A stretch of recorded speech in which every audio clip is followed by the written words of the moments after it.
bienvenue à la maison. Nous sommes réjouis de vous partager le message de notre dernière célébration au travers de ce podcast. Bonne écoute!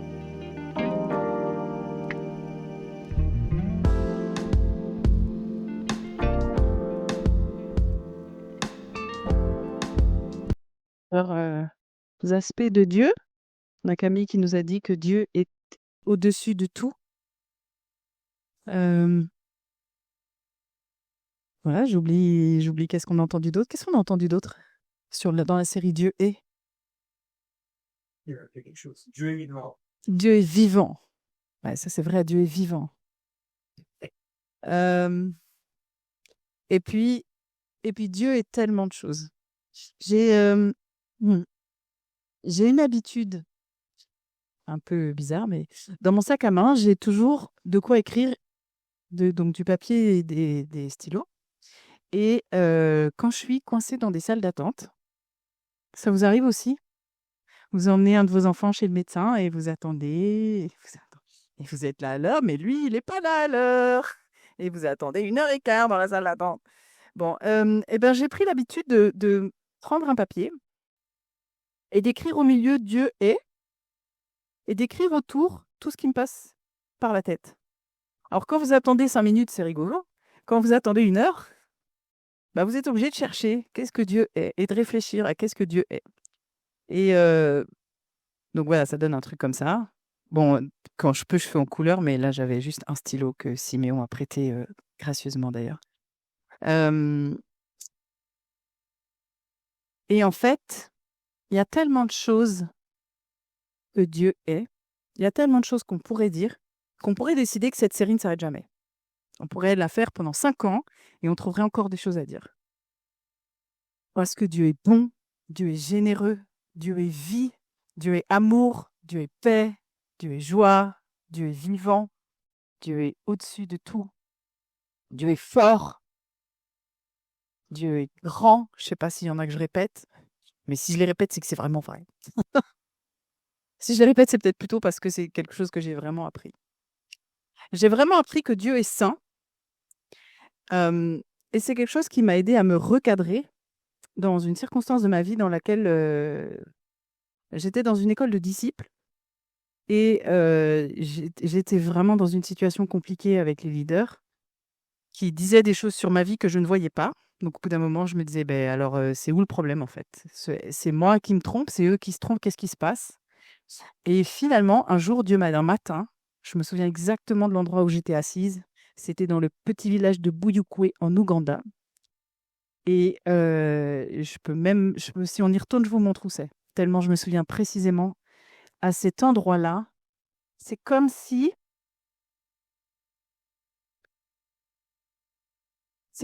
Dieu était descendu de son nuage pour venir s'asseoir à côté de moi et pour me dire, je suis saint. Et c'était comme, c'est même pas possible à mettre en mots, mais c'était comme une séparation, en fait, entre la confusion dans laquelle j'étais à ce moment-là et ma vie. C'était comme si Dieu disait, tu sais quoi, là, on tranche. Et moi, je suis là, je suis à côté de toi, you're okay. Tout va bien. Ça a été une révélation qui a vraiment changé mon expérience dans cette école. À partir de ce moment-là, quand on me disait des choses, c'était comme si je les entendais pas, en fait. Tout ce que j'entendais, c'est Dieu, il est OK avec moi. Et quand il aura quelque chose qu'il aura besoin que je travaille, il va me le dire. Je sais que sa sainteté, c'est autre chose. Mais ce moment d'intimité avec lui, en fait, cette rencontre avec lui, ça m'a vraiment mise au large. Dans la perception que j'avais de moi-même. Wow.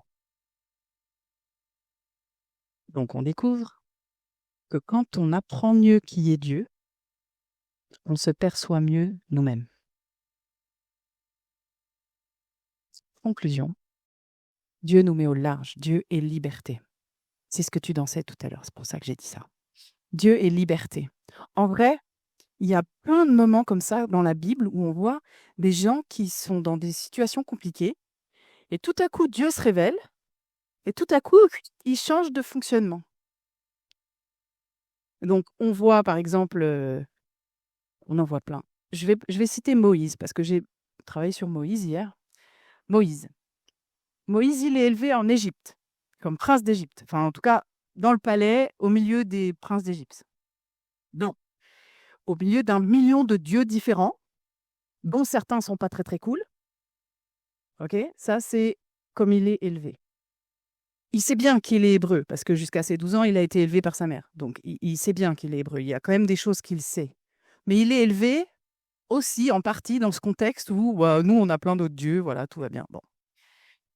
À un moment dans son histoire, il supporte plus ce grand écart, en fait, entre qui il est et qui il est élevé pour être. Il voit bien que son peuple est maltraité à l'extérieur du palais. Il supporte plus, il prend parti, il tue un Égyptien en se disant que personne n'a vu. Sauf que tous les Hébreux sont au courant. Forcément, parce que celui qui l'a protégé, il s'est pas tué. Il a raconté à tous ses potes punaise, le gars, il est venu, il a pris l'Égyptien. Terminé, il l'a enterré en plus, trop fort. Donc tous les Hébreux sont au courant. Moïse prend peur et il fuit loin d'Égypte. Bon, il y a aussi que Pharaon est mis au courant et qui dit qu'il va tuer Moïse. Donc du coup, bon, on comprend qu'il n'a pas envie de rester dans le coin. Il s'en va le plus loin qu'il peut. Il arrive en Madian. Et là, il rencontre un prêtre. De où il sort, on n'en a aucune idée. De quel dieu il sert, on n'en a aucune idée. Mais c'est un prêtre qui s'appelle Jéthro. Et il se marie avec sa fille, qui s'appelle Séphora. Bon. Moïse, à ce moment-là, il devient berger. C'est pas sérieusement une occupation de leader. C'est le berger, bon voilà, il va, il sent avec les moutons là, il sent c'est le berger quoi. C'est pas, il est pas esclave, mais enfin il est pas franchement un leader non plus. Ok. Et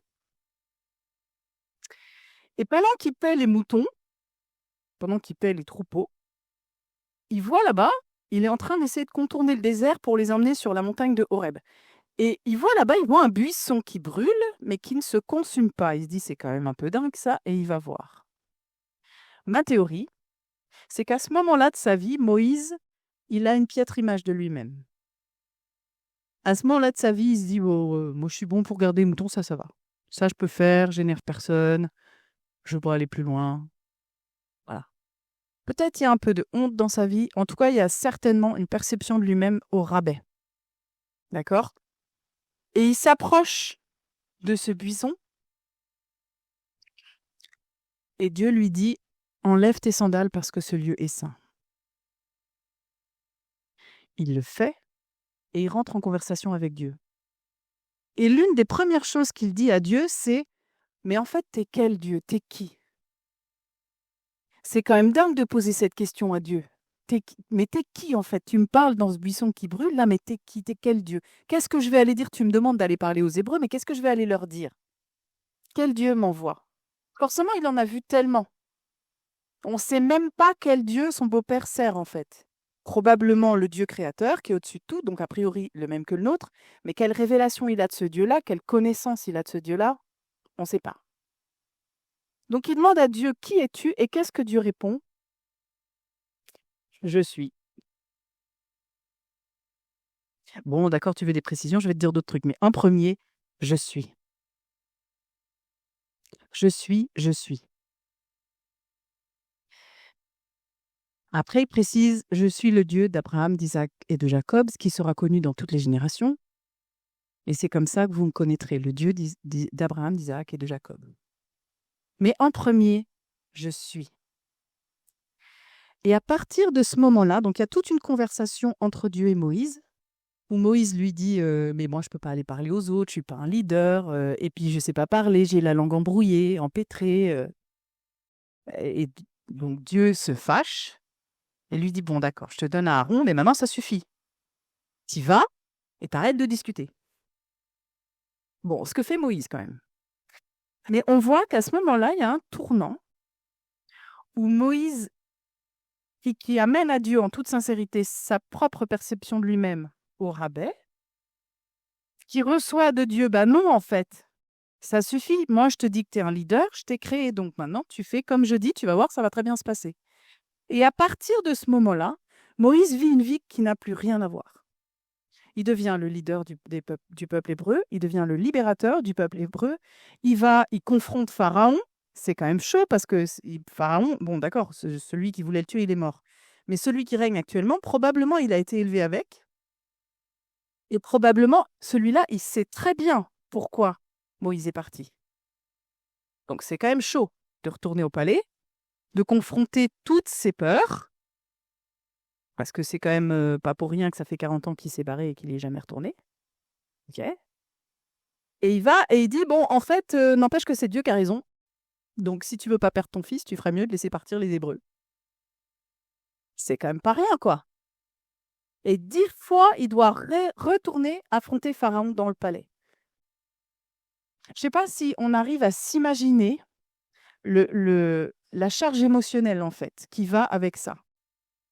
Je sais pas si nous, dans nos propres limites, les choses qui nous font flipper et que des fois on n'a pas de mots dessus, mais parce qu'on s'est pris une baffe à un endroit et puis il faut retourner. Je sais pas, quelqu'un qui n'a pas eu son permis pour 3 fois et qui doit retourner le passer une 4e fois, ou quelqu'un qui a eu un gros conflit quelque part ou qui a été super humilié dans une salle de cours, il faut qu'il y retourne. Vous voyez ce genre de truc? C'est un poids, c'est terrible en fait. Et pendant 40 ans, Moïse, même pas en rêve, y retournait en Égypte. Une conversation avec Dieu, et il est prêt. Parce que Dieu nous met au large. Dieu est liberté. Il nous sépare en fait de ce qui est confusion, de ce qui est... on a des bleus dans la vie. Il les enlève en fait. Il tranche. Oui, je sais, c'est pas un mot en français, mais vous comprenez ce que je veux dire. Arrête de rigoler. Voilà, la boue. Merci. On a... Bien, peut-être je suis la seule, mais je pense pas. On a des trucs dans nos vies qui, franchement, on aimerait mieux vivre sans. Ça nous complique la vie. Les charges émotionnelles comme ça, les choses qu'on a faites dont on n'est vraiment pas fier, voire dont on a carrément honte, dont on veut pas parler, auxquelles on veut pas penser. Des poids de dépression, des poids de relations toxiques en cercle comme ça. Je quitte une relation toxique et je me retrouve dans une autre relation qui est tout aussi toxique. Ce genre de choses-là, Dieu sépare. Parce qu'il redéfinit. Évidemment, l'exemple le plus flagrant, énorme, c'est la croix, c'est le travail de la croix. En fait, il va même donner sa vie pour que moi, j'ai le droit d'être séparé de ma honte. Il va donner son fils, déjà, qui va lui-même donner sa vie, qui va verser son sang, qui va être humilié à la croix. C'est pas juste, il va mourir dans un lieu, voilà, dans les bras de sa mère, c'est paisible et tout. Non, il meurt sur la croix, sous les humiliations de tout le monde. Physiquement, c'est vraiment pas non plus une mort très cool. Parce que moi, j'ai le droit de vivre libre. Dieu est liberté. Partout où il passe, il redéfinit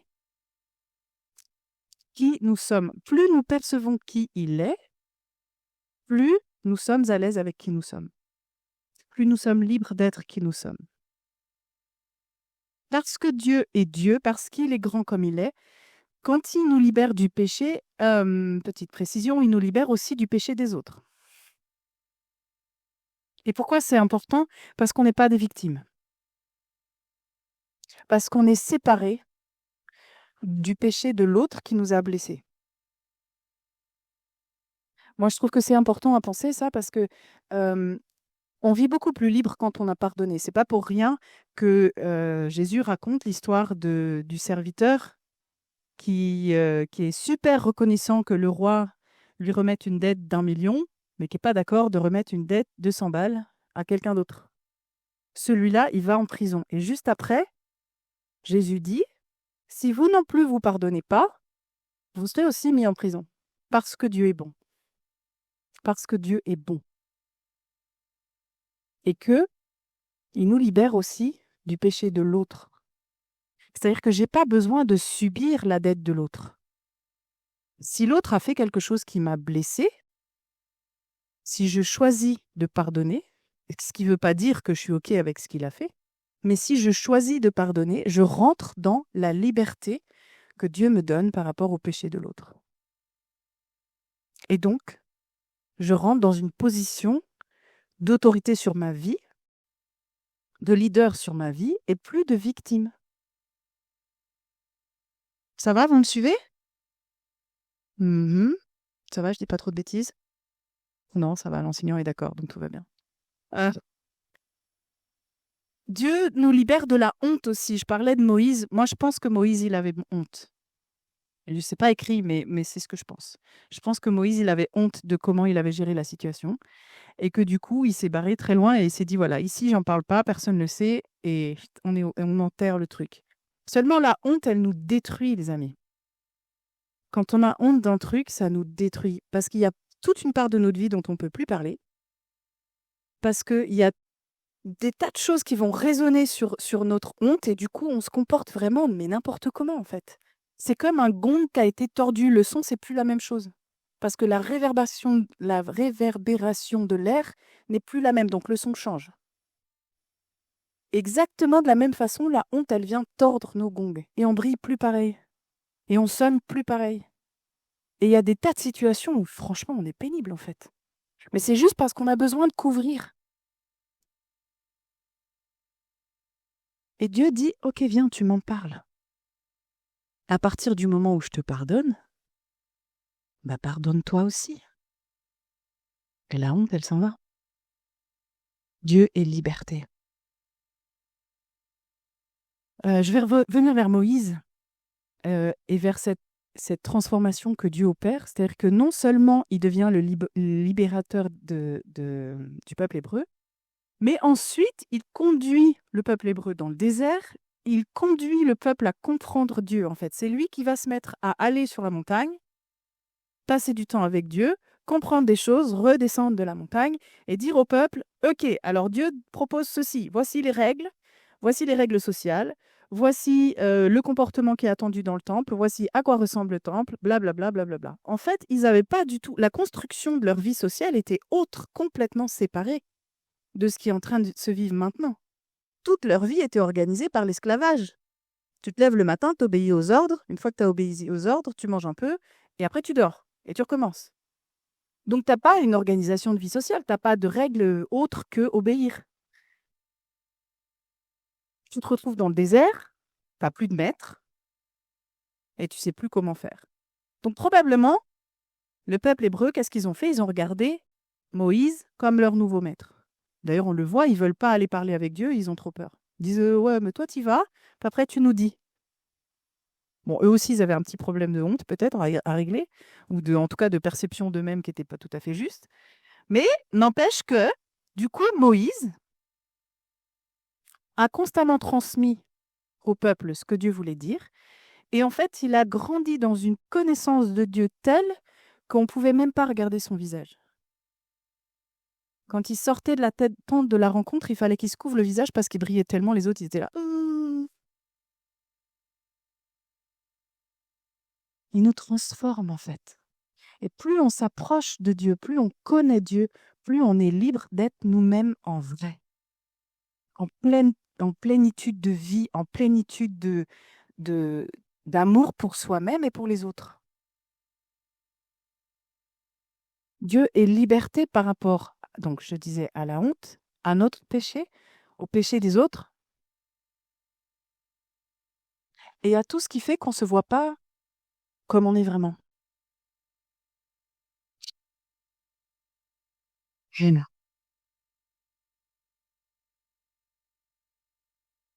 Quand Moïse a fui en Madian, il n'avait absolument aucune idée que 40 ans plus tard, il allait devenir un leader pour son peuple. Vous ne pouvez pas s'imaginer un truc comme ça. Il avait certainement aucune idée qu'il connaîtrait son Dieu, le Dieu de ses pères, suffisamment pour briller comme ça.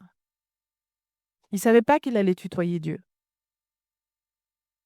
Et Dieu se révèle au fur et à mesure. Il y a eu cette première conversation où Dieu dit « Je suis ». Et puis après, il y a eu toutes les autres, qui ne sont pas toutes relatées d'ailleurs.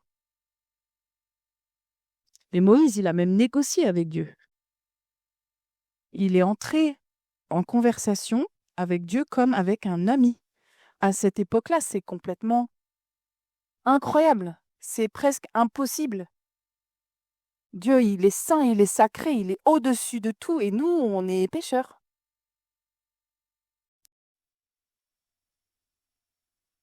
Mais il fait déjà cette grâce avant la croix, avant le rachat de toutes choses par le sang de Jésus.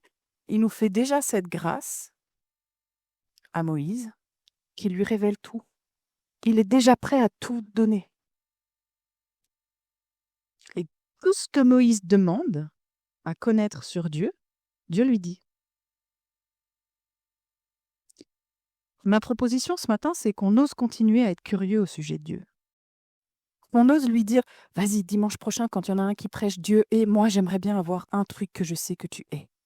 Viens me dire qu'est-ce que tu es, qui tu es. Parce que quand Dieu dit « je suis », ça contient tellement cette phrase « je suis ». Déjà, être présent à soi-même. C'est un programme de fou, en fait. Déjà, rien que pour nous d'être capable de se poser et de dire « je suis ». Il y a des moments dans ma vie où c'est pas possible, en fait. Je suis en train de courir. Voilà. Je suis en train de gérer mon quotidien. Je suis la maman de mes enfants. Je suis pasteur à la maison. Je suis la secrétaire de mon patron. Je suis... Je peux pas juste être. Mais Dieu dit « je suis ». Bon. Et parce que je suis, tu peux être. C'est formidable, en fait. C'est ce qu'on appelle la grâce, dans le fond. Toute cette liberté qui nous est ouverte, tout ce choix qui nous est offert, de plus être sous la honte, de plus être dans les ténèbres, de plus être écrasé par notre péché ou le péché d'un autre, c'est complètement inaccessible par nous. Mais c'est ce que Dieu voit quand il nous regarde. Nous, on voit peut-être une cage, lui, il voit que la cage, elle est ouverte. Nous, quand on se regarde, on se dit, ben, punaise, les rideaux qui m'entourent, ils sont épais. Mais lui, il sait où est l'ouverture. Et juste, si tu te poses pour être, et que tu lui dis, dis-moi qui tu es, vous allez voir que tout à coup, il y a un pan de rideau en moins. Que tout à coup, c'est beaucoup plus possible d'entrer dans la liberté. Dans la liberté d'être soi-même, dans la liberté d'être vivant, d'être joyeux. On a le droit. On a le droit de rire, on a le droit de vivre, on a le droit. Mais des fois, on s'est pris tellement de baffes, on ne sait plus. Il y a quelqu'un d'autre que moi qui a eu des moments dans sa vie où il s'est dit non mais rigoler là, c'est plus possible. Vraiment, il y a des fois, c'est compliqué. Et pourtant, Dieu dit, et surtout maintenant, nous qui sommes au bénéfice de la croix, du sacrifice de Jésus, Jésus, il dit, afin que vous soyez libres, afin que vous ayez la vie et la vie en abondance. C'est pas juste, on va vivoter, ça va être bien le dimanche matin, on va taper dans les mains. Non, on est vivant, les amis. On est vivant, pleinement vivant. T'as toujours confortable, mais c'est toujours plein d'oxygène pour revenir au week-end à la montagne. C'est toujours plein d'oxygène. Il est la liberté.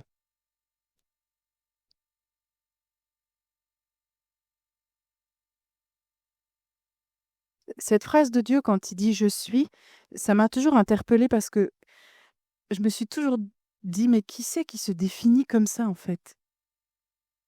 Qui es-tu? Et l'autre, il répond « je suis ». À la fois, ça veut dire « je suis indéfinissable ».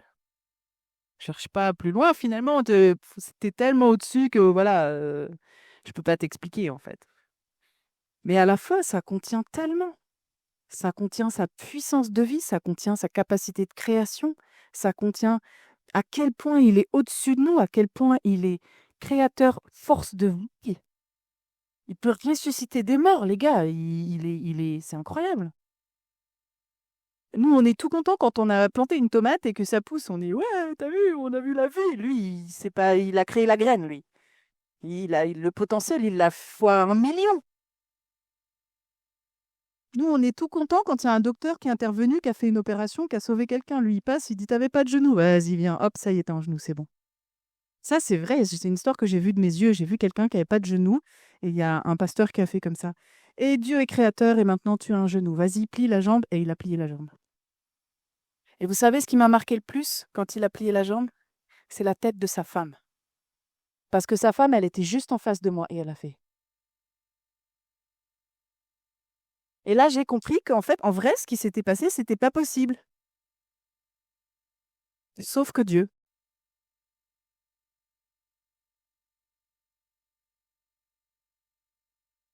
À cause du je suis, on peut être tellement plus que ce qu'on est. On peut vivre tellement plus que ce qu'on vit. On peut recevoir tellement plus que ce qu'on reçoit. On peut danser tellement plus que ce qu'on danse. Merci Jésus pour les danseurs. Parce que ça libère tellement de vie aussi. Il n'y a pas que les danseurs. Hein. Il y a plein de façons de libérer de la vie. Mais en vrai, il contient tout. Et sa présence vient redéfinir.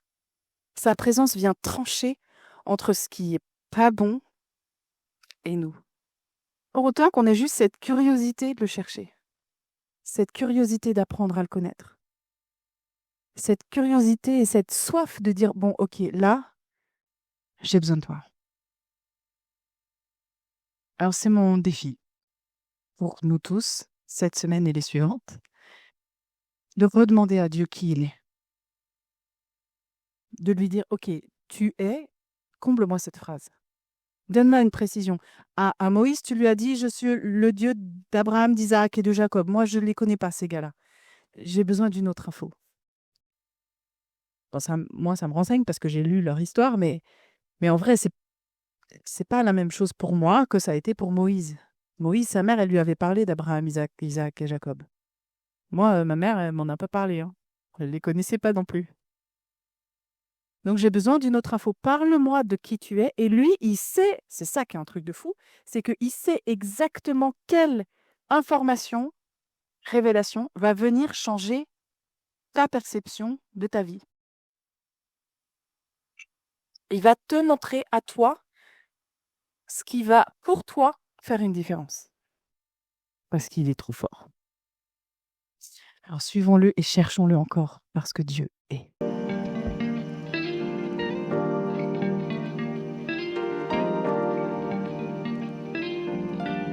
Merci de nous avoir écoutés. Nous prions que ce message porte du fruit pour vos vies et que l'Esprit de Dieu vous remplisse.